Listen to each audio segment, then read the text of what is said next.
Im heutigen Video zeigen wir Ihnen, wie Sie verschiedene Genehmigergruppen in Teams Manager erstellen können. Öffnen Sie in Microsoft Teams die Teams Manager App. Navigieren Sie zu den Einstellungen und wählen Sie Genehmigung. Jetzt sehen Sie eine Übersicht aller Genehmigergruppen.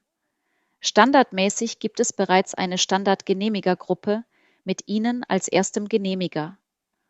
Um eine neue Genehmigergruppe zu definieren, klicken Sie auf Gruppe hinzufügen.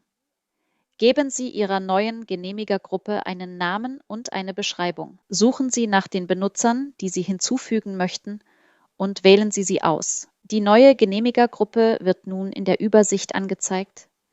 Sie können so viele Genehmigergruppen erstellen, wie Sie benötigen. Sie können die Gruppen auch bearbeiten oder löschen, indem Sie auf die 3 Punkte neben ihnen klicken. Wenn Sie mehr über die Anfrage- und Genehmigungseinstellungen von Teams Manager oder andere Governance-Optionen erfahren möchten, laden Sie ihn für eine kostenlose Testversion aus dem Teams App Store herunter oder buchen Sie eine persönliche Demo mit unseren Experten auf unserer Webseite